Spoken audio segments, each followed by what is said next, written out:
You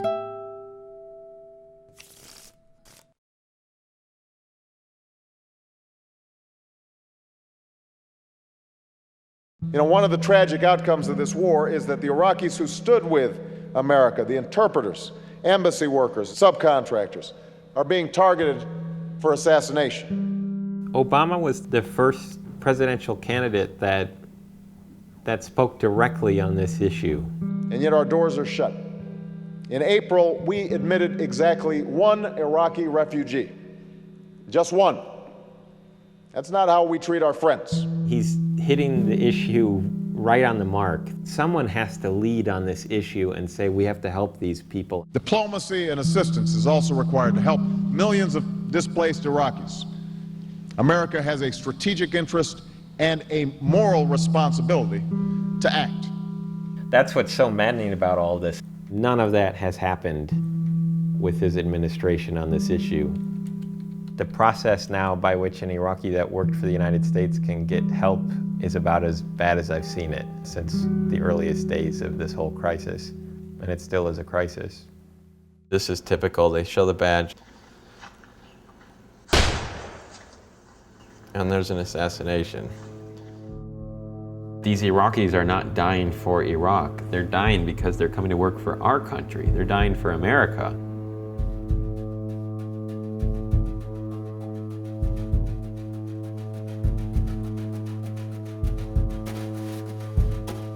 This most recent case that I've been working on, you cannot look at these emails and not feel outraged.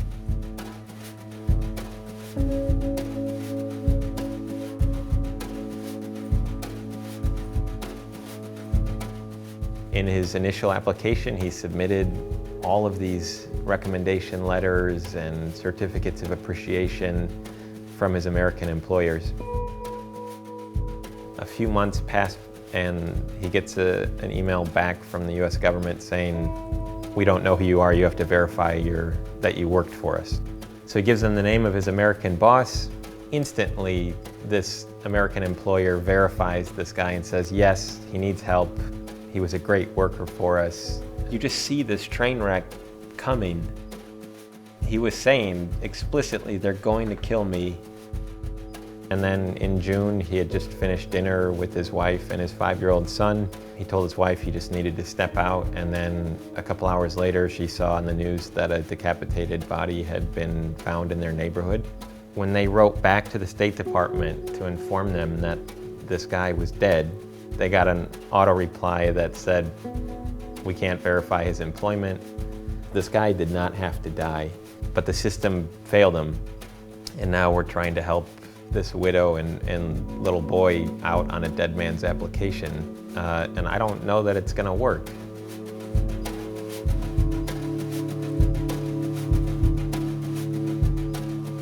This was a genuine recognition by both parties that we needed to help the Iraqis who stood by us. But because neither President Bush nor Obama really led on this, that congressional intent has basically been stymied or ignored or just fizzled off, you know?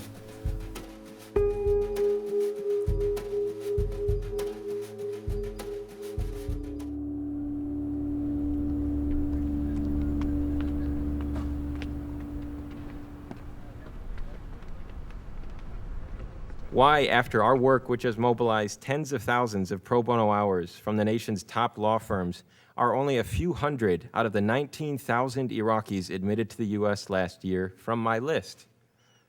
I wake up each morning struggling to make sense of this.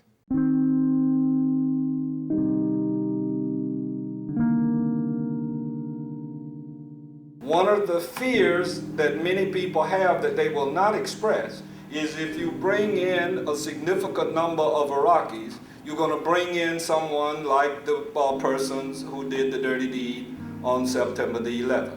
That's in the room. If we come to see these people as terrorists, I don't know what left there is to protect against terrorists. I think we risk losing the war on terror. The only person that you can really point a finger at is the president. You look at every example of when we've brought over a large number of refugees in our nation's past after wars. And it doesn't happen unless the American president is invested in it. We're a superpower. We have to be better than we're being right now.